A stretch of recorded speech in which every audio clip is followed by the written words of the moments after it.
हाँ भाई, ये वाला सिलेबस आपका।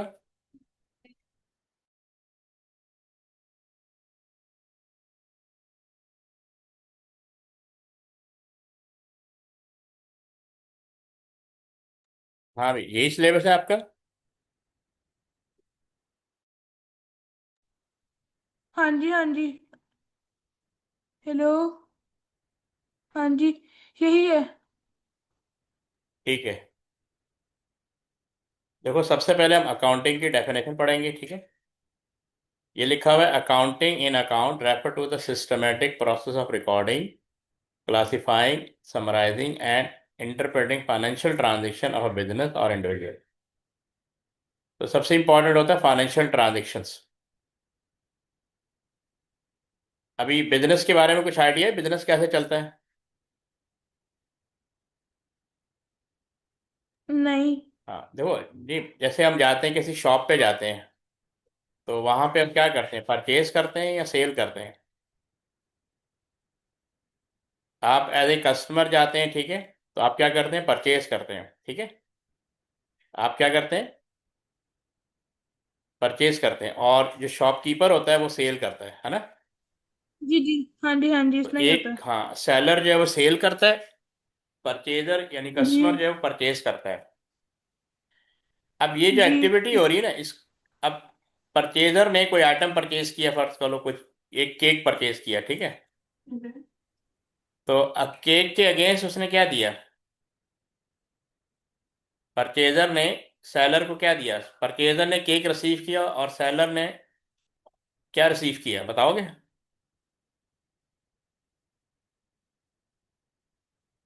हाँ बताओ। जी। मैंने कहा, अगर पर, टेलर नहीं, अगर ने वो परचेज, अमाउंट किया रिसीव। हाँ, अमाउंट और वो, रिसीव किया, ये जो अमाउंट रिसीव किया ना, हाँ जी, इसको हम कहते हैं फाइनेंशियल ट्रांजेक्शन। Financial transactions. हाँ, जी जी। मतलब अमाउंट, फाइनेंशियल ट्रांजेक्शन के पीछे अमाउंट होना जरूरी है। तो जो सेलर है ना, वो इसको रिकॉर्ड करेगा अपने पास, क्या जी। रिकॉर्ड, क्या करेगा, जो भी उसने सेल की रिकॉर्ड है, करेगा। हाँ, उसको रिकॉर्ड करेगा, परचेजर भी रिकॉर्ड रिकॉर्ड करेगा करेगा, रिकॉर्ड और करेगा। सेलर भी रिकॉर्ड। इस एक्टिविटी को हम कहते हैं अकाउंटिंग। हाँ जी जी। हाँ, अभी लिखा है, accounting is the language of business, it हाँ इन्वॉल्व जी। कीपिंग ट्रैक ऑफ मनी, यानी कितना जी अमाउंट आया और कितना अमाउंट गया, कीपिंग ट्रैक ऑफ मनी, जी हाउ इट इज जी। अर्नड, स्पेंड, इन्वेस्टेड और सेव्ड। तो अकाउंटिंग में इन सब चीज़ों, इन सब एक्टिविटी को हम रिकॉर्ड करते हैं कि आपने कितना पैसा कमाया, कहाँ खर्च किया, इन्वेस्ट किया या सेव किया, ऐसे ही। तो ये अकाउंटिंग की डेफिनेशन दी। अब यहाँ पे की जी फंक्शन, हाँ, अब उसके बाद दिए हमें की फंक्शन ऑफ अकाउंटिंग। अकाउंटिंग में आप ट्रांजेक्शन को रिकॉर्ड करते हैं, फाइनेंशियल ट्रांजेक्शन, ये वर्ड आएगा बार बार, financial transaction, writing down daily transaction in journal और लेजर, ठीक है, writing down daily transaction in journal और लेजर। जिस बुक में हम ट्रांजेक्शन को रिकॉर्ड करते हैं ना, उसको हम कहते हैं लेजर। ये नाम सुना हो पहले आपने? जिस बुक में हम फाइनेंशियल ट्रांजेक्शन रिकॉर्ड करते हैं उसको हम क्या कहते हैं, लेजर। ये नाम सुना है जी आपने? जी जी। लेजर्स का नाम सुना हुआ है। एक सेकेंड और।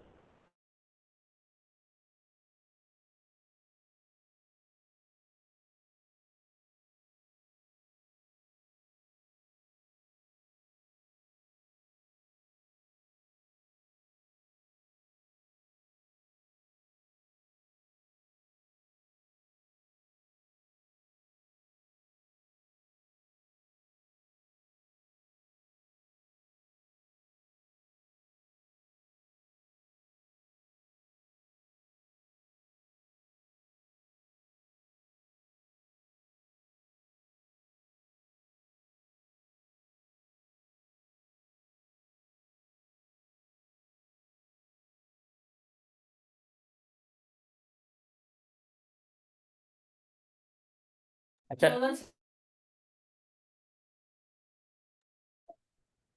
अच्छा देखो, तो फाइनेंशियल ट्रांजेक्शन जब जिस बुक में रिकॉर्ड करते हैं उसको लेजर कहते हैं, और इसकी जो शेप होती है ना, वो टी अकाउंट की, टी की तरह होती है, इसको हम टी अकाउंट भी कहते हैं, क्या कहते हैं, जी जी। टी कौन अकाउंट। कहते ठीक है ना, ये देखो इसकी टी अकाउंट टी है। अकाउंट कहते हैं। हाँ, लेजर को टी अकाउंट कहते हैं। इसकी ना दो साइड होती है, एक लेफ्ट हैंड साइड होती है, ठीक है, और एक राइट हैंड साइड होती है, ठीक है। एक लेफ्ट हैंड साइड होती है और जी जी। एक right right hand hand side side. होती है। जी जी। लेफ्ट हैंड साइड को एक हम कहते हैं डेबिट, राइट हैंड और राइट हैंड साइड को हम साइड। क्या कहते हैं, क्रेडिट। ठीक है, ये चीज जी पता है ना आपको? ठीक है, अभी ओके आगे ओके, जाके हम इसको जी यूज चीज करेंगे। पता है। ठीक है, आगे जाके हम इसको यूज करेंगे। अच्छा, पहला फंक्शन क्या है? जी जी। आपने रिकॉर्ड करना है, writing down daily transaction in journal और लेजर, ठीक है। ये अकाउंटिंग का पहला फंक्शन। दूसरा होता है क्लासीफाई जी करना, सर। जी सॉर्टिंग ट्रांजेक्शन इनटू जी categories like asset, liabilities and expenses. ठीक है, ये भी चीजें पढ़ेंगे, एसेट क्या होता है, लायबिलिटी क्या होता है, एक्सपेंस क्या होता है। फिर हमने समराइज करना होता है, प्रिपेयरिंग रिपोर्ट। जी। Preparing report example profit and loss account बनाएंगे, बैलेंस शीट बनाएंगे, ये भी आगे जाके डिस्कस होगा। इंटरप्रेट करना होता है, analysing report to make financial decision. ठीक है, analysing report to make financial decision. ये चार बेसिक फंक्शन होते हैं किसी भी अकाउंटिंग के अंदर। अच्छा, ये कुछ टर्म्स है, ठीक है, पहले ये डिस्कस कर लेते हैं ताकि आपको आइडिया हो कि आगे क्या पढ़ना है। सबसे पहले आपको पता होना चाहिए अकाउंट के बारे में, ठीक जी है। अकाउंट क्या होता है? अ record that summarize all the transaction related to particular items such as cash, हाँ जी। सेल और एक्सपेंसेस। ठीक है, ये अकाउंट यानी अकाउंट किसी भी जी आइटम का हो सकता है, कैश का हो जी सकता है, सेल का हो सकता है, एक्सपेंस का होता है। इन इन सब का एक अकाउंट होता है। अकाउंट का मतलब टी अकाउंट, जी अकाउंट का मतलब टी अकाउंट या लेजर। ठीक है, जितनी भी ट्रांजेक्शन रिकॉर्ड होती है वो लेजर में जी रिकॉर्ड होती है, ये पता है ना आपको? अच्छा, फिर जी जी अकाउंटिंग अभी पीछे पढ़ा हमने, the process of recording, classifying, summarising and interpreting financial information for decision making. जी अब फाइनेंशियल ट्रांजेक्शन क्या होता है? Any event that involve the exchange of money और जी economic sir. Resources between two parties and affect the जी जी financial position of business. जी जी तो अभी हमने, जी अब देखो तुम शॉपकीपर के पास जाते हो, तुम परचेज करते हो और सेलर सेल करता है, ठीक है। जी आपके पास आइटम आ जाता है और सेलर के पास अमाउंट आ जाता है। तो ये इस एक्टिविटी को हम कहते हैं फाइनेंशियल ट्रांजेक्शन। आपका भी फाइनेंशियल पोजीशन चेंज हो गई, सेलर की भी फाइनेंशियल पोजीशन चेंज हो गई, ठीक है। फिर एक जी इसमें टर्म यूज होती है book keeping, the systematic recording of daily transaction, daily financial transaction in the books of account. It is the foundation of the accounting process. आप जितनी भी फाइनेंशियल ट्रांजेक्शन होती है ना, उनको एक कुछ पर्टिकुलर जी बुक्स होती हैं उसमें रिकॉर्ड करते हैं। तो उस जी एक्टिविटी को हम कहते हैं बुक कीपिंग। तो आगे जाके हम वो पढ़ेंगे ना, जर्नल पढ़ा होगा आपने, जर्नल्स पढ़े, day books, sale day book, purchase day book, ये पढ़ा होगा आपने। जी ये जी। आपके सिलेबस में भी दिया हुआ है, ये हम पढ़ेंगे, ये देखो ना, हाँ जी।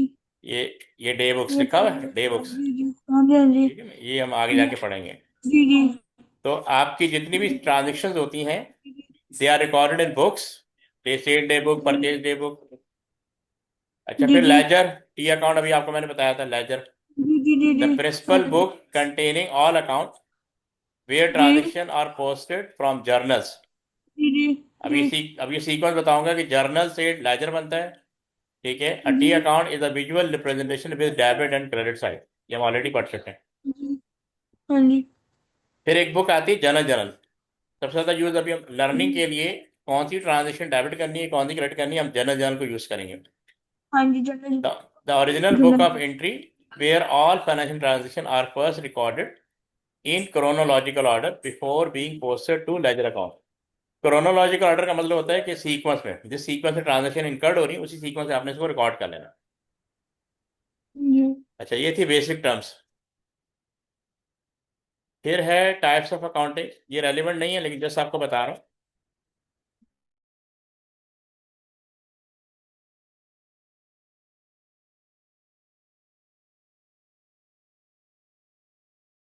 अच्छा देखो, एक होती है फाइनेंशियल अकाउंटिंग जो अभी हम पढ़ रहे हैं, ठीक है, for external report example to investor. एक होती है मैनेजरियल अकाउंटिंग, कॉस्ट अकाउंटिंग और टैक्स अकाउंटिंग। ये आपके कोर्स का पार्ट नहीं है, ठीक है। आपके कोर्स का पार्ट क्या है? फाइनेंशियल अकाउंटिंग जो भी हम पढ़ रहे हैं, ठीक है। जितनी भी सेल परचेज हो रही है, एक्सपेंस हो रहा है, इन्वेस्टमेंट हो रही है, उन सबको हम रिकॉर्ड करते हैं फाइनेंशियल अकाउंटिंग के अंदर। ठीक है। हाँ जी। सर, ये वो हाँ, बुक बुक से आप ही की बुक अकाउंटिंग फॉलो। बुक से करा रहे हैं। हाँ, अच्छा जी। आप ही की बुक्स, पहले हम बेसिक अकाउंटिंग करेंगे तो आपसे कुछ होगा ना। ये अच्छा आप ही की अच्छा। बुक से करवा रहा हूँ, वही सीक्वेंस है। अभी अच्छा हम पहला टॉपिक ये पढ़ेंगे ना, जी जी। अकाउंटिंग इक्वेशन पहले पढ़ेंगे, ठीक है। फिर हम ये पढ़ेंगे double entry rule for asset liability equity expense, इन सब के बारे में पढ़ेंगे। ठीक है, इसी सीक्वेंस से जाएंगे, लेकिन कुछ बेसिक अकाउंटिंग टर्म्स आपको आनी चाहिए ना। फिर हम टी जी हाँ अकाउंट, ये लेजर बनाएंगे, फिर उनका जी। ट्रायल बैलेंस बनाएंगे, ठीक है, फिर हाँ बिजनेस जी डॉक्यूमेंट डे बुक्स बनाएंगे, ये सारा मैं बताऊंगा। जी जी। कैश बुक जी। ठीक है ना, वो सब सब हो जाएगा। लेकिन ये कुछ बेसिक हम पढ़ेंगे तो फिर आगे की तरफ आते हैं ना। अच्छा, अब सबसे पहले आपको क्या पता होना चाहिए, financial transaction is any exchange of economic value between two or more parties that affect the financial position of business and can be measured in money। तो ये प्रॉपर डेफिनेशन है कि फाइनेंशियल ट्रांजेक्शन होती क्या है। इट इज एन एक्टिविटी और event that involve money और something of value such as buying selling receiving और पेइंग। ठीक है, फाइनेंशियल ट्रांजेक्शन का मतलब क्या है। इट इज एन एक्टिविटी और इवेंट दैट इन्वॉल्व मनी और something of value such as buying, आप परचेज कर रहे हैं, सेलर सेल कर रहा है, सेलर अमाउंट रिसीव कर रहा है और आप अमाउंट पे कर रहे हैं, ऐसे ही है। यही होता है ना फाइनेंशियल ट्रांजेक्शन। जी हाँ जी। ठीक है। अब यहाँ पे देखो एग्जांपल दी हुई है। If a company buy good for 1000 and sell them for $1500, the purchase is recorded as inventory. ठीक है, अगर आप कोई आइटम परचेज कर रहे हैं तो बेचने के लिए, अगर आइटम को परचेज कर रहे हैं बेचने के लिए, उसके लिए ये अकाउंट ओपन होगा इन्वेंट्री के नाम से, तो वो आपका एसेट होता है। वो क्या होता है, एसेट होता है। और फिर जी आप सर, रिकॉ ऐसे हाँ। ऐसे होता है। हाँ, और सेल को हम रिकॉर्ड करते हैं एज रेवेन्यू, है ना। सेल को रिकॉर्ड करते हैं एज रेवेन्यू। रेवेन्यू। अच्छा, फिर इस पे जो आपको प्रॉफिट हुआ, तो profit is 500 which is analyse for business decision. अब आपने सोचना है कि 500 मैं सेव कर लूं या इन्वेस्ट कर लूं, ऐसे ही। जी जी। तुम क्या करोगे, सेव करोगे इन्वेस्ट करोगे। मैं वो सेव करूंगा सर। सेव करोगे तो ये बेकार हो जाएगा, हाँ इन्वेस्ट जी। करो।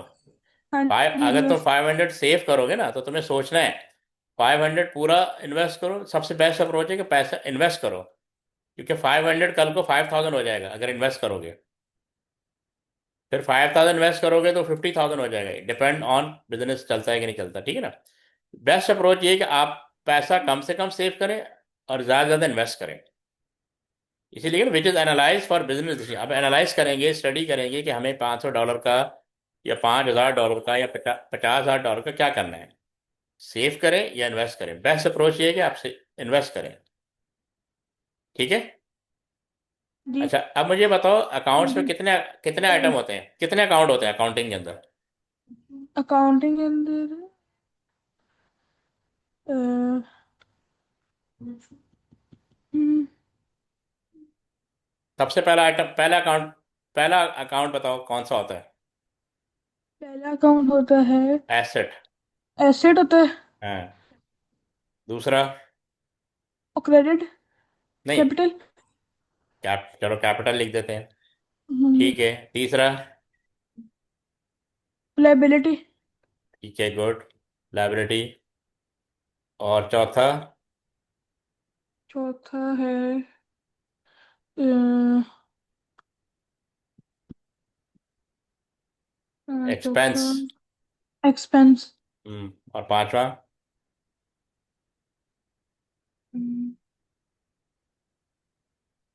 टोटल 5 अकाउंट होते हैं अकाउंटिंग के अंदर, कितने होते हैं।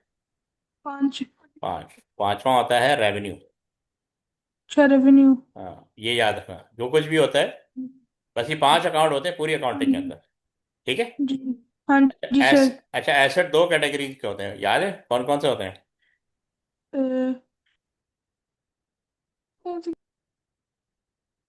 एक होता है नॉन करंट एसेट, क्या होता है। Non current asset. हाँ, और दूसरा दूसरा करंट एसेट। Current asset. दोनों में क्या फर्क है। वो हुन हम्म। नहीं, इसके इसका बारे में नहीं पढ़ा मैंने। पढ़ा है ना, ये बेसिक है ना, ये सब चीज़ तो बेसिक है, अभी तो हम बेसिक ही पढ़ रहे हैं। ये चीजें समझ में आएंगी तो आगे बढ़ेंगे ना। देखो दोनों में अच्छा। दोनों दोनों क्या है, एसेट है। एसेट क्या होते हैं, एसेट। रिसोर्सेज। ठीक है। एसेट क्या होते हैं। तो सोर्सेस। अब ये रिसोर्सेज जब बिजनेस में लाते हैं तो हम इनको कहते हैं एसेट। ऐसे ही। जी जी। तो एसेट दो कैटेगरीज के होते हैं, एक नॉन करंट एसेट और एक current asset. Asset. Current asset की जो लाइफ होती है ना 1 ईयर होती है, कितनी कितनी होती है, लाइफ 1 ईयर होती है। 1 ईयर होती और जो नॉन करंट एसेट की जो लाइफ होती है more than 1 year. More than है। 1 ईयर। 1 ईयर, 1 ईयर से ग्रेटर देन होती है लाइफ। ठीक है। ये चीज याद, ये मेजर फर्क, दोनों ही एसेट होते हैं, लेकिन एक करंट एसेट होता है और एक नॉन करंट एसेट होता है। नॉन करंट एसेट की जो लाइफ है 1 ईयर होती है, और non current S sorry current asset की लाइफ 1 ईयर होती है, और नॉन करंट एसेट की लाइफ मोर देन 1 ईयर होती है। ये याद रहेगा। जी सर। जी। अच्छा अभी देखो, जब तुम एसेट बिजनेस में लेकर आते हो, ठीक है, तो इट बिकम इन्वेस्टमेंट। और इन्वेस्टमेंट का दूसरा नाम है कैपिटल। ये पता है। इन्वेस्टमेंट का दूसरा नाम कैपिटल है। हाँ, जब एसेट को बिजनेस में लेकर आते हो तो एसेट बिकम कैपिटल। ठीक है, ये चीज याद रखनी, asset always equal to capital. जी। Asset always equal to capital. Capital. फर्ज करो तुम्हारे पास 30 लाख की गाड़ी पड़ी हुई है, वो तुम्हारा पर्सनल रिसोर्स है, तुम उसको बिजनेस में ले आए। ठीक है, जब जी। बिजनेस में लाए तो ये इन्वेस्टमेंट बन जाती है। हाँ जी। कोई भी एसेट जो बिजनेस में लाओगे इट बिकम इन्वेस्टमेंट। और जी। इन्वेस्टमेंट का नाम हम रखते हैं कैपिटल। क्या रखते हैं। कैपिटल। तो कैपिटल। 30 लाख का एसेट जो है, वो 30 लाख की एसेट को आपने बिजनेस में इन्वेस्ट कर दिया, जी। तो उस इन्वेस्टमेंट का नाम रख देते हैं कैपिटल।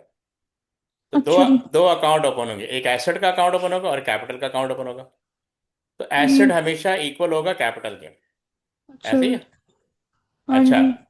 अब मसला ये कि हो सकता है कि तुमने नई गाड़ी परचेज करनी हो, वो गाड़ी हाँ। आ रही है 40 लाख की, कितने की, 40 लाख की। लाख की, और तुम्हारे पास 30 लाख पड़ा हुआ है। जी। ठीक है, तो 10 लाख कहाँ से लाओगे। 10 लाख। 10 लाख इसका नहीं पता। 10 लाख है। देखो तुम्हें गाड़ी परचेज करनी है, वो 40 लाख की आ रही है, तुम्हारे जी। पास 30 लाख पड़ा हुआ है, तो 10 लाख कहाँ से आएगा। बैंक से। ठीक है, तो बैंक फ्री में दे देगा। नहीं, वो लोन लूंगा। हाँ लोन। तो हमें लोन को हम कहते हैं लाइबिलिटी, लोन को क्या कहते जी। हैं, लाइबिलिटी। लाइबिलिटी। अब ये देखो 10 लाख बराबर बराबर हो गया। जी हो गया। तो asset always equal to capital plus liability. जी। ठीक है, इस इक्वेशन को हम कहते हैं अकाउंटिंग इक्वेशन। पढ़ा है ना अकाउंटिंग इक्वेशन। जी। हमारा जी। जो असल टॉपिक है वो अकाउंटिंग इक्वेशन ही है। ठीक है, पहले हम अकाउंटिंग इक्वेशन के बारे में पढ़ेंगे ताकि आपको आइडिया हो जाए। जी। इसको हम कहते हैं एसेट, जब भी asset always equal capital plus liability. ठीक है, याद रखोगे। जी। जी। इसी इसी से एक डॉक्यूमेंट बनता है, बैलेंस शीट। क्या बनता है, डॉक बैलेंस शीट। बैलेंस शीट पढ़ा है। नहीं। बैलेंस शीट पढ़ा होगा, थोड़ा बहुत पढ़ाया होगा, बेसिक। नहीं, मैं एब्सेंट भी था ना। तो इतने उसने ये कितने दिन मैंने एब्सेंट थे भाई। नहीं नहीं, मैंने पता था पिछले हफ्ते में। जब हाँ। एक हफ्ता था उसमें तो यानी कि डबल डबल लेसन थे ना। यानी कि पहले अकाउंटिंग का, उसके बाद इकोनॉमिक्स का। अच्छा, इसलिए यानी कि मिस हो बरा गई थी। वो तो हम ये आगे जाके पढ़ेंगे, अभी नहीं पढ़ेंगे, बस बेसिक है कि ये बैलेंस शीट में ये 3 आइटम होते हैं, एसेट होता है, कैपिटल होता है, लायबिलिटी होता है। ठीक है। जी। अच्छा, जब आपने गाड़ी चलाना शुरू कर दी, ऊबर में गाड़ी लगा दी, तो सबसे पहले आपके उसके लिए क्या चाहिए होता है, पेट्रोल चाहिए, जी पेट्रोल चाहिए। ड्राइवर चाहिए, जी। ड्राइवर को सैलरी दोगे। हाँ जी। इसका मतलब वो क्या होते हैं, एक्सपेंस। एक्सपेंस हो हाँ, गया। वो बिजनेस के एक्सपेंस हो गए। ठीक है। जी। अब जब वो गाड़ी चलेगी, ड्राइवर को पहली राइड मिलेगी, तो उसको क्या जी। कहेंगे, जो उसको 2,000 की राइड मिल गई तो क्या कहेंगे उसको, रेवेन्यू। रेवेन्यू। 2,000 का रेवेन्यू आ गया। ठीक है ना। जी। जी। तो 2,000, अब हम यहाँ से प्रॉफिट भी कैलकुलेट करते हैं, नेट प्रॉफिट के। जी। नेट प्रॉफिट का मतलब है कि total revenue minus total expense. सही है। जी। तो 2,000 का रेवेन्यू आ गया, है ना, जी। और 1,500 एक्सपेंस लग गया, तो हाँ जी। प्रॉफिट कितना है, 500। 500 का। ये वो 500 है जो तुमने सोचना है कि मैंने इन्वेस्ट करना है या सेव करना है। थोड़ा सा इन्वेस्ट सेव, करने। हाँ थोड़ा सा सेव जी। करोगे, 100 रुपया सेव कर लेंगे, और 400 हाँ मजीद जी। इन्वेस्ट कर देंगे। ये होती है बिजनेस अप्रोच। जी। ठीक है। तो ये थोड़ा सा आपको आइडिया दे दिए अकाउंटिंग क्वेश्चन के। अब देखें ट्रांजेक्शन, ये यहाँ पे एग्जाम्पल ऑफ फाइनेंशियल ट्रांजेक्शन क्या क्या होती हैं। बाइंग गुड्स फॉर कैश, ठीक है। जब ये जी वर्ड आ जाए ना बाइंग गुड्स फॉर कैश, इसका मतलब ये है कि आपने ये वो गुड्स हैं जो आपने बेचने के लिए, सेल करने के लिए परचेज जी कर रहे हो, यानी जो तुम्हारा बिजनेस है। तुम्हारा अगर जी मोबाइल का बिजनेस है, ठीक है, तुमने 100 मोबाइल जी परचेज किए बेचने के लिए, तो उनको हम जी मोबाइल नहीं कहेंगे, क्या कहेंगे, गुड्स। गुड्स कहेंगे। तो इसकी इसकी ये टाइप कौन सी है, परचेज की टाइप है। परचेज। इसका इफेक्ट क्या आएगा, इंक्रीज इन्वेंट्री, है ना, जी और रिड्यूस कैश, क्योंकि जी। आपने कैश पे परचेज की ना, किस पे परचेज की, यानी वो ये जो कैश गुड्स पे। है ये आपका मोबाइल का बिजनेस है, ठीक है। आपका कौन सा बिजनेस है, मोबाइल सेल करने का बिजनेस है। जी तो जी सेल करने से पहले परचेज करोगे ना, जी जी तो वो जो जो गुड्स जो आइटम परचेज जी करते हैं सेल के लिए, उसको हम जी। कहते हैं गुड्स। क्या कहते हैं, गुड्स। तो गुड्स कहते हैं, गुड्स कहते हैं। हाँ, और गुड्स जब भी परचेज करोगे तो आपका एक अकाउंट ओपन होगा परचेज के नाम से, जी ठीक है। इससे इन्वेंट्री वो आइटम्स होते हैं जो आपने, अब इससे क्या होगा, आपकी इन्वेंट्री इंक्रीज होगी क्योंकि आपने 100 मोबाइल परचेज किए, है ना। जी सर। हाँ, लेकिन आपने कैश में परचेज किया, इससे आपका कैश रिड्यूस होगा। जी सर। तो इसमें कितने अकाउंट ओपन होंगे, एक परचेज के नाम से अकाउंट ओपन हो जाएगा, है ना, और एक कैश के नाम से अकाउंट ओपन होगा, ऐसे ही। जी जी। एक, हाँ। तो हम बेसिकली अकाउंटिंग के अंदर एक कॉन्सेप्ट है डबल एंट्री, पढ़ा है, डबल एंट्री पढ़ा है आपने। और डबल एंट्री, हाँ जी हाँ, पढ़ा है। यही तो शुरू, जी आपका जी शुरू का टॉपिक ही पढ़ा यही है। है, हाँ पढ़ा हुआ है, देखो यहाँ लिखा हुआ है, ये जी देखो, जी ये डबल डबल एंट्री एंट्री लिखा सिस्टम हुआ जी, है। डबल एंट्री हाँ, अब सिस्टम हमने जी जी। समझना है कि डबल एंट्री रूल क्या होता है। तो देखो, एक हमने गुड्स परचेज किया, हमने क्या परचेज की, अच्छा। हमने गुड्स परचेज की ना, हमने, गुड्स। हाँ, गुड्स, जब हम गुड्स परचेज करते हैं जी तो एक अकाउंट ओपन होता है परचेज के नाम से, याद रखना, ठीक है। जी हमने एक चीज, अभी हम आगे जाके पढ़ेंगे, रूल मैं थोड़ी देर में बताता हूँ। परचेज के नाम से अकाउंट ओपन होगा और दूसरा अकाउंट किसके किसके नाम से ओपन होगा, कैश के नाम से, ठीक है। तो इसमें दो जी अकाउंट ओपन हो गए, इसमें कितने अकाउंट ओपन हो गए, दो अकाउंट। तो तो जब भी बाइंग गुड फॉर कैश होगा, एक तो टाइप क्या है, परचेज, इसका इफेक्ट क्या होगा, इंक्रीज इन्वेंट्री और रिड्यूस कैश। जी ये जी। पॉइंट क्लियर है। हाँ जी। अच्छा, अब एक चीज और बता देता हूँ। एक होती है परचेज, ठीक है, परचेज होती है ना, जी परचेज दो तरह की होती है, एक कैश परचेज और एक क्रेडिट परचेज। दोनों में क्या फर्क है, दोनों में क्या फर्क है, अ, दोनों में।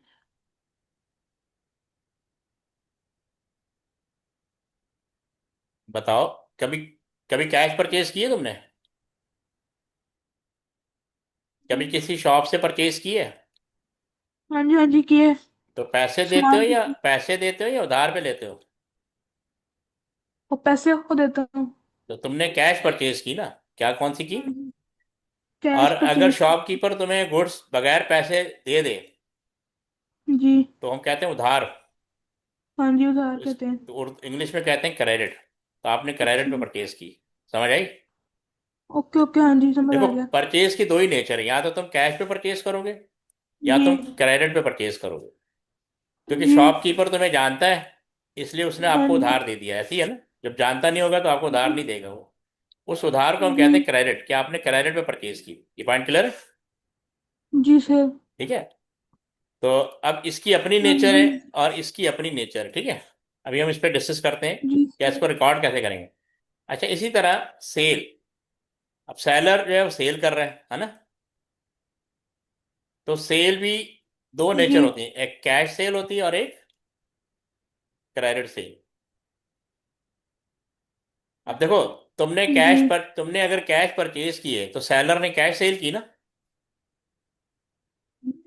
अगर तुमने कैश परचेज जी किए तो सर। सेलर ने कैश सेल की,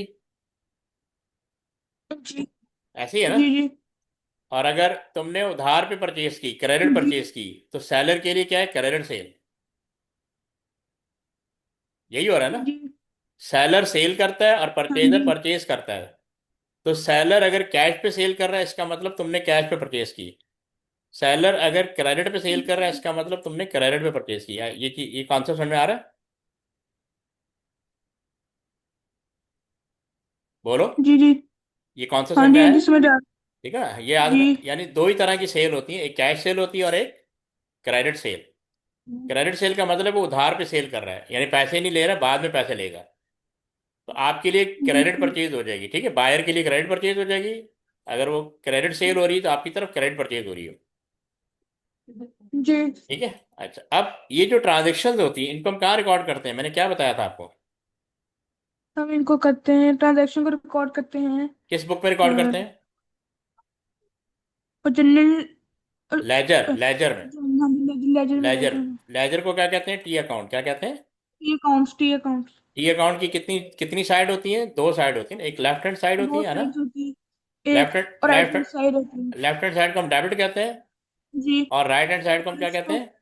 क्रेडिट, क्रेडिट कहते हैं। अब क्रेडिट हमें कहते कैसे हैं। पता लगेगा? जो पांच आइटम है, एसेट हो गया, एक्सपेंस हो जी गया, जी। रेवेन्यू हो गया है ना, कैपिटल हाँ हो जी। गया, और क्या था? लायबिलिटी हो लाइबिलिटी। गया। ये पांच आइटम होते हैं। हमें कैसे पता लगेगा कि कौन सा आइटम इधर आएगा और कौन सा आइटम इधर आएगा? यानी कौन सी ट्रांजेक्शन डेबिट पे आएगी, कौन सी ट्रांजेक्शन क्रेडिट पे आएगी? क्रेडिट होगी। तो इस तो अब हमने अकाउंटिंग रूल पढ़ना है। जी। ठीक है ना, हमने अकाउंटिंग रूल पढ़ना है। जी।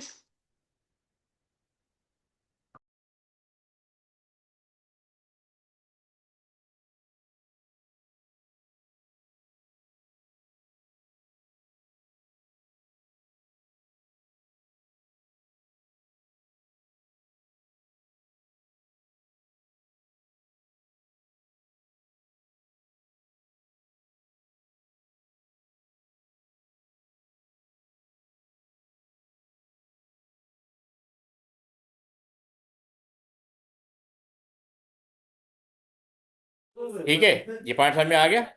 जी। जी। अच्छा, इसको हम कहते हैं अकाउंटिंग रूल। क्या कहते हैं? अब यहाँ पे देखो, जितनी भी ये ट्रांजेक्शन आ रही है ना, इनको हमने लेजर में रिकॉर्ड करना है। जी। या तो लेफ्ट हैंड साइड पे आएगा या फिर राइट हैंड साइड पे आएगा, है ना।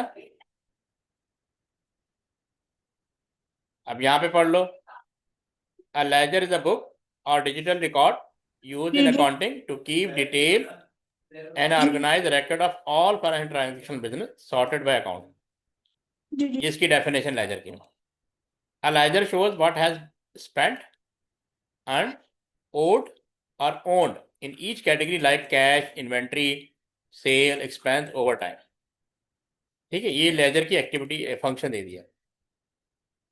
अब हमने ये पढ़ना है, the rule for recording transaction in ledger using double entry system are based on the principle that every transaction has two effects, a debit and a credit, and total debit must always be equal total credit।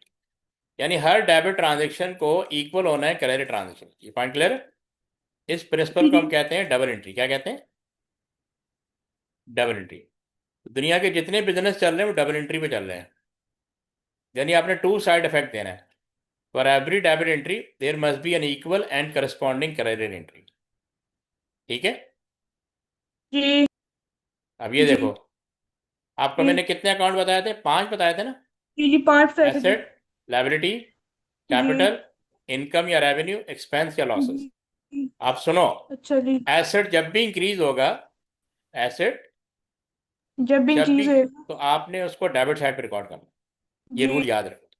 और अगर decrease होगा तो credit side पे record करेंगे। जी। Same nature expense की है। हाँ जी। Asset और एक्सपेंस जब भी इंक्रीज होंगे तो आपने किस साइड पे रिकॉर्ड करना है? डेबिट साइड पे। टैप। और अगर डिक्रीज होंगे तो किस साइड पे रिकॉर्ड करना है? क्रेडिट। Credit side. ये बेसिक रूल आपने याद रखना है, ठीक है। जी सर। अच्छा, इन तीनों की नेचर सेम है, जी। लाइबिलिटी, कैपिटल और रेवेन्यू। ये जब भी जी। इंक्रीज होंगे तो किस साइड पे रिकॉर्ड करेंगे? क्रेडिट। हाँ, लेजर के क्रेडिट साइड पे, ये राइट हैंड साइड, ठीक है। जी। ये राइट हैंड साइड ये है, ठीक है, ये हाँ जी। क्रेडिट है और ये डेबिट है। डेबिट। और अगर जब भी डिक्रीज होंगे तो किस साइड रिकॉर्ड करने? डेबिट। Debit side. तो ये अब हम जब ट्रांजेक्शन रिकॉर्ड करेंगे ना, और ट्रांजेक्शन हम कहाँ रिकॉर्ड करेंगे? General journal. किस बुक को यूज करेंगे? General journal. पढ़ा है जनरल जी। जर्नल के बारे में? हाँ जी, थोड़ा बहुत पढ़ा था। मतलब लर्निंग के लिए कि ट्रांजेक्शन कहाँ रिकॉर्ड करनी है, हम जनरल जर्नल को यूज करेंगे। ये भी एक बुक है, ठीक है। जनरल जर्नल भी एक बुक है जिसके दो कॉलम होते हैं, डेबिट और क्रेडिट, और उसमें हम रिकॉर्ड करते हैं कि कौन सी ट्रांजेक्शन डेबिट पे आएगी, कौन सी क्रेडिट पे आएगी। अब ये देखो दोबारा, एसेट इंक्रीज हो रहा है तो डेबिट पे आएगा, डिक्रीज होगा तो क्रेडिट पे आएगा, ऐसे ही है। जी एक्सपेंस इंक्रीज होगा तो डेबिट साइड पे आएगा, डिक्रीज होगा तो क्रेडिट साइड पे आएगा। जी जी लाइबिलिटीज, कैपिटल और रेवेन्यू, ये जब भी इंक्रीज होंगे तो क्रेडिट साइड पे आएंगे, ठीक है, दोबारा बता रहा हूँ। और जब भी जी डिक्रीज होंगे तो डेबिट साइड पे आएंगे। जी ठीक है, पॉइंट क्लियर? जी सर। अच्छा, जब हम इन्वेस्टमेंट करते हैं ना तो कैपिटल अकाउंट ओपन होता है, ये बताया था मैंने आपको। जब हम इन्वेस्टमेंट करते हैं तो कौन सा अकाउंट ओपन होता है? एक एसेट का और एक कैपिटल का है। जी जी कैपिटल का। अच्छा, सम टाइम कैपिटल से हम पैसा निकाल भी लेते हैं, है ना? तो कैपिटल रिड्यूस होगा। जब हम इन्वेस्टमेंट करते हैं तो आपका कैपिटल इंक्रीज होता है, हम कैपिटल को क्रेडिट करते हैं। लेकिन सम टाइम हम प्राइवेट पर्पज के लिए कैपिटल अकाउंट, बिजनेस से पैसा निकाल लेते हैं प्राइवेट एक्सपेंस के लिए। तो फिर हम कैपिटल को रिड्यूस नहीं करते हैं, फिर हम ड्राइंग अकाउंट यूज करेंगे। पढ़ा है ड्राइंग अकाउंट के बारे में पहले? नहीं। पर ये भी कैपिटल ही का पार्ट है। हम जब कैपिटल रिड्यूस करते हैं ना तो हम कैपिटल को क्रेडिट डेबिट नहीं करेंगे, हम ड्राइंग अकाउंट को डेबिट करेंगे। ये आगे जाके बताऊंगा करंट। अच्छा, अब ये देखो summary of double entry rule. Business में जब भी पैसा आएगा, कैश इंट्रोड्यूस, मतलब आप इन्वेस्टमेंट कर रहे हैं, तो किस अकाउंट को डेबिट करोगे? कैश अकाउंट को डेबिट करोगे और कैपिटल अकाउंट को क्रेडिट करोगे। समझ में आई बात? हेलो, आवाज आ रही है? जी बिजनेस में जब जी भी जी। पैसा, हाँ ये जी हाँ लिखा, जी, आ रही है आ हाँ, रही है। ये कैपिटल इंट्रोड्यूस का मतलब है कि आप बिजनेस में पैसा लेकर आ रहे हैं ना, इन्वेस्टमेंट कर रहे हैं। इन्वेस्टमेंट एसेट की फॉर्म में होती है, ठीक है। एसेट कैश हो सकता है, एसेट जो है वो कैश हो सकता है, बिल्डिंग हो सकती है ना? नॉन करंट एसेट मशीन हो सकती है, फैक्ट्री हो सकती है। हाँ जी कैपिटल इंट्रोड्यूस, अगर कैश लेकर आ रहे हो ना, कैश अकाउंट को डेबिट करोगे, है ना? और कैपिटल जी। अकाउंट को क्या करेंगे? क्रेडिट। क्रेडिट करेंगे। अच्छा, अब यहाँ लिखा हुआ परचेज ऑन क्रेडिट, तो कौन सा अकाउंट डेबिट होगा? मैंने पहले ही बताया था, परचेज अकाउंट डेबिट होगा, है ना? अब तुम जो है ना उधार पे परचेज कर रहे हो, किस पे परचेज कर रहे हो? On credit. जी जी ऑन तो क्रेडिट। अच्छा, अब परचेज को तो डेबिट कर दिया, तो क्रेडिट करेंगे ट्रेड पेबल, यानी सप्लायर। किसको करेंगे? सप्लायर। हाँ, सप्लायर के अकाउंट क्रेडिट करेंगे, उसको हम कहते हैं ट्रेड पेबल। जी क्योंकि देखो, जब परचेज करते हैं ऑन क्रेडिट तो तुम्हारी लायबिलिटी इंक्रीज हो रही है, डिक्रीज हो रही है। और लायबिलिटी जब इंक्रीज होती है तो क्या करते हैं? क्रेडिट करते हैं ना। जी जी क्रेडिट करते हैं। तो उसके और लिए अगर हाँ, डिक्रीज होगी तो हाँ, डेबिट करेंगे। हाँ, अब जब भी लायबिलिटी इंक्रीज होगी ना, जब तुम गुड्स परचेज करोगे तो इसके लिए अकाउंट ओपन करोगे ट्रेड पेबल के नाम से। ये सप्लायर का अकाउंट है, जिसने आपको सप्लाई किया। सही है? जी ये पॉइंट समझ में आया कि नहीं? परचेज ऑन क्रेडिट वाला अमाउंट ये समझ में आया कि नहीं आया, ये बताओ। जी जी, आगे आगे आगे। जब आप परचेज करते हो तो परचेज अकाउंट को डेबिट करेंगे, ये पॉइंट याद रखना, क्योंकि परचेज क्या होता है? एक्सपेंस होता है। परचेज क्या होता है? एक्सपेंस होता है। एक्सपेंस इंक्रीज हो रहा है, डिक्रीज हो रहा है? एक्सपेंस इंक्रीज हो रहा है। तो इंक्रीज हो रहा है तो डेबिट करते हैं ना, जी जी, तो डेबिट करेंगे और डिक्रीज होगा तो क्रेडिट क्रेडिट करेंगे। करेंगे। अच्छा, आपकी लाइबिलिटी ऑन क्रेडिट का मतलब जब भी आप परचेज करते हैं ना ऑन क्रेडिट, इसका मतलब आपकी लाइबिलिटी इंक्रीज हो रही है। क्या इंक्रीज हो रही है? लाइबिलिटी। Liability liability. जब लाइबिलिटी इंक्रीज होगी तो इसके लिए अकाउंट ओपन करेंगे ट्रेड पेबल के नाम से। ठीक है। जी अच्छा, फिर ये ट्रांजेक्शन है sale for cash. Sale for cash. तो अब मुझे बताओ, जब सेल फॉर कैश सेल होती है, आपका कैश इंक्रीज होता है, डिक्रीज होता है? Sale for cash decrease. तुमने सेल की ऑन कैश, तुम्हारा कैश इंक्रीज हुआ डिक्रीज हुआ? इंक्रीज। इंक्रीज हुआ। तो जब कैश कैश एसेट है या एक्सपेंस है? कैश एसेट है। एसेट, एसेट इंक्रीज हो रहा है डिक्रीज हो रहा है? एसेट और डिक्रीज हो रहा है। ये क्या बात हुई, फिर तुमने गलत बोल दिया। इंक्रीज हो रहा है। इंक्रीज हो रहा है ना। जब जी cash is a kind of asset, याद रखो, ठीक है। एसेट जी जी। इंक्रीज हो रहा है तो हम उस अकाउंट को क्या करेंगे, डेबिट करेंगे। क्या करेंगे? डेबिट करेंगे। डेबिट। अच्छा, तुमने चूंकि सेल की है, सेल क्या होता है, रेवेन्यू। सेल क्या होता है? रेवेन्यू। रेवेन्यू। तो जब रेवेन्यू इंक्रीज होता है तो हम क्या करते हैं, डेबिट करते हैं क्रेडिट करते हैं? हम करते हैं। रेवेन्यू इंक्रीज होता है तो हम उसको अभी क्रेडिट अब, करते हैं, क्रेडिट हाँ करते हैं, क्रेडिट क्रेडिट करते करेंगे। हैं। ये देखो ना, सेल रेवेन्यू क्रेडिट करेंगे, यहाँ पे लिखा हुआ है। जी। सही है, समझ में आया? हाँ जी। ये बेसिक, ये चीज़ें प्रैक्टिस से आएंगी। ये आगे जाके मैं प्रैक्टिस करवाऊंगा ना ट्रांजेक्शन्स की। बहुत सारी जी सर। ट्रांजेक्शन है उससे। ये देखो हाँ इस जी। तरह की ट्रांजेक्शन आ रही है। जब हम ट्रांजेक्शन रिकॉर्ड करेंगे, ठीक है, तो हमें समझ में आएगा कि क्या डेबिट करना है क्या क्रेडिट करना है, ठीक है। जी। Payment for expense. Expense increase हो रहा है डिक्रीज हो रहा है? एक्सपेंस इंक्रीज हो रहा है। अच्छा, एक्सपेंस इंक्रीज हो रहा है तो क्या करते हैं, डेबिट करते हैं क्रेडिट करते हैं? इसको डेबिट करते हैं। हाँ, एक्सपेंस जब भी रेज होगा तो क्या करते हैं, डेबिट। डेबिट। अब हमने जो पेमेंट की है, पेमेंट का मतलब क्या है? कैश इंक्रीज होगा डिक्रीज होगा? कैश या बैंक, ये इंक्रीज होगा या डिक्रीज होगा? इंक्रीज इंक्रीज होएगा। तुम अगर पेमेंट कर रहे हो, तुम्हारी जेब खाली हो रही है भर रही है? नहीं, डिक्रीज। समझ आया? जब तुम किसी को पेमेंट करोगे तो तुम्हारी जेब खाली हो जाएगी ना। जी। तो कैश डिक्रीज हुआ। कैश हाँ क्या है? जी हाँ जी। कैश एसेट है या जी। लायबिलिटी है?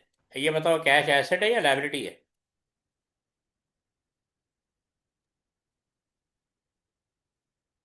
बताओ। एसेट है। एसेट है, तो एसेट जब डिक्रीज एसेट होता है। है, एसेट डिक्रीज हो रहा है इंक्रीज हो रहा है?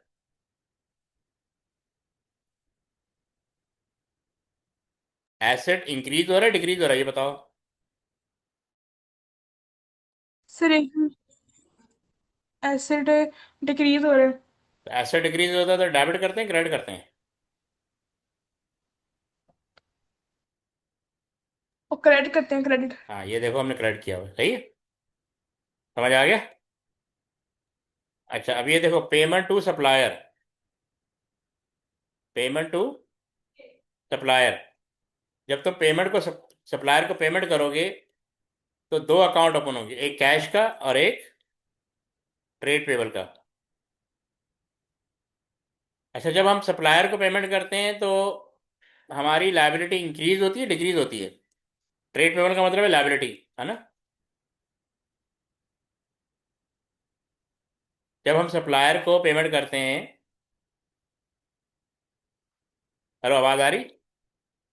जी जी, और ये हाँ, मैंने कहा जब सप्लायर को पेमेंट करते हैं तो हमारी लायबिलिटी इंक्रीज होगी या डिक्रीज होगी? हम करते हैं हमारी इंक्रीज। जब हम जब हम किसी सप्लायर को पेमेंट करते हैं तो हमारी लायबिलिटी इंक्रीज होगी या डिक्रीज होगी? डिक्रीज। डिक्रीज होगी ना। जी जी। लायबिलिटी डिक्रीज होती है तो क्या करते हैं, डेबिट करते हैं क्रेडिट करते हैं? लायबिलिटी डिक्रीज होती है तो हम डेबिट करते हैं। डेबिट करते हैं, क्योंकि जब इंक्रीज हुई थी तो हमने क्रेडिट किया था ना यहाँ पे। जी जब हमने गुड्स परचेज की ऑन क्रेडिट तो हमारी लायबिलिटी इंक्रीज होगी, तो हमने ट्रेड पेबल के नाम से अकाउंट बना दिया, क्रेडिट कर दिया। अब हमने सप्लायर को पेमेंट कर दी तो हमारी लायबिलिटी क्या होगी, रिड्यूस होगी। क्या होगी? ये रिड्यूस रिड्यूस होगी। होगी। रिड्यूस होगी तो ट्रेड पेबल को क्या कर देंगे, डेबिट कर देंगे। ट्रेड पेबल का जी मतलब है सप्लायर का अकाउंट, ट्रेड पेबल का मतलब है सप्लायर का अकाउंट, ठीक है। तो जी इधर देखो हमने क्या किया हुआ, डेबिट किया हुआ। जी अच्छा, हमने जो पेमेंट की है, ठीक है, पेमेंट का मतलब है या तो कैश के थ्रू किया या फिर बैंक के थ्रू किया, सही है ना। पेमेंट पे करने के दो ही तरीके हैं, या तो आप कैश पेमेंट करते हो या बैंक चेक के थ्रू करते हो। चेक का मतलब बैंक है, ये पॉइंट पता है ना आपको। जी जी। तो जब हम पेमेंट करते हैं तो हमारा कैश इंक्रीज होगा डिक्रीज होगा।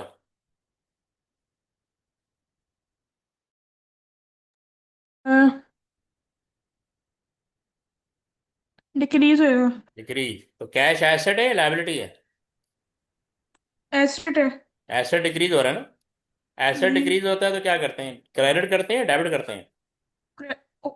क्रेडिट हाँ ये लिखा ना अकाउंट क्रेडिट लिखा हो तो बैंक या कैश के नाम से अकाउंट क्रेडिट हो जाएगा, सही है।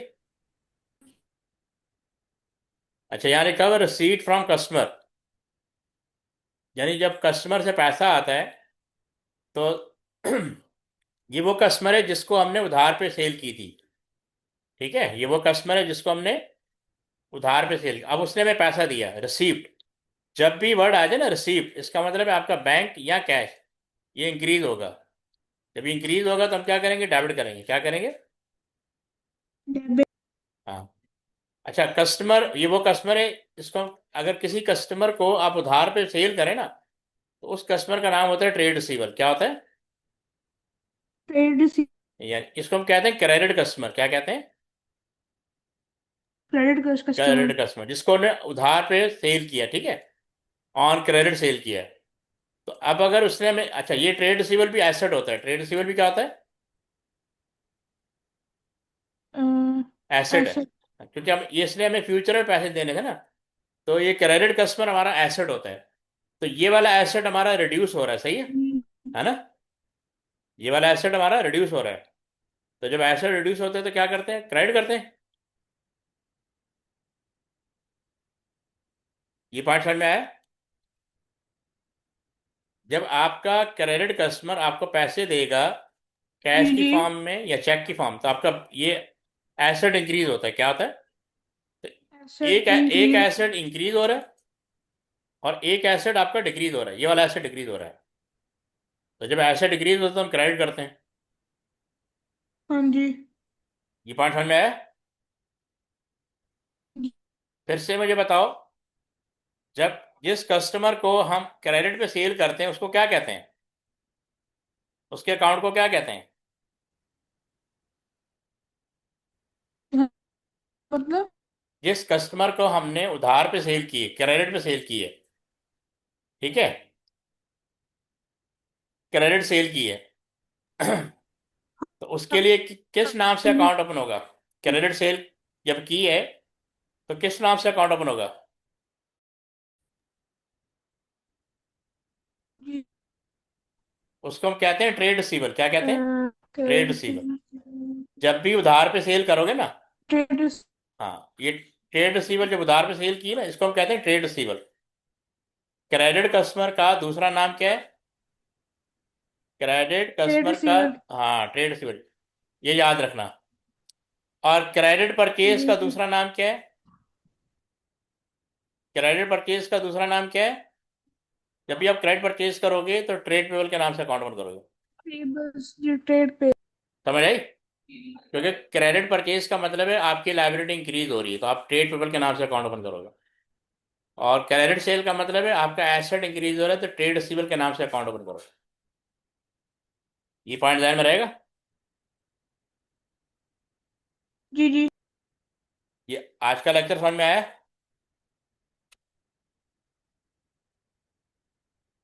हेलो, मैंने कहा आज का लेक्चर समझ में आया आपको। जी जी आ गया। ठीक है ना। जी इस तरह की बहुत, अभी तो हमने अभी कुछ वो क्या कहते हैं एग्जाम्पल कम किए हैं। जब तुम इसकी जी। एग्जाम्पल की प्रैक्टिस करोगे ना तो फिर आपको डेबिट और क्रेडिट का फर्क पता लग जाएगा सही करके, डेबिट क्या करना है और और क्रेडिट के फिर करने। क्या। बस आपने याद रखना है कि every debit transaction must be equal to credit transaction, इसको हम कहते हैं डबल एंट्री। क्या कहते हैं, लेबिलिटी। Double entry. डबल जी entry. Double double entry. Double entry का मतलब है every debit transaction must be equal to credit transaction. सही। ट्रांजैक्शन। और ये जी सर। ट्रांजेक्शन ट्रांजेक्शन कहाँ रिकॉर्ड होती है, लेजर में। कहाँ रिकॉर्ड होती है, लेजर में। लेजर की डेबिट साइड पे रिकॉर्ड होगी या फिर जी क्रेडिट साइड पे। जी। ठीक है, काफी है आज के लिए। हाँ जी ठीक है। ठीक है, ओके, अल्लाह हाफिज। अल्लाह। इसकी रिकॉर्डिंग भेज दूंगा मैं। ओके जी ठीक।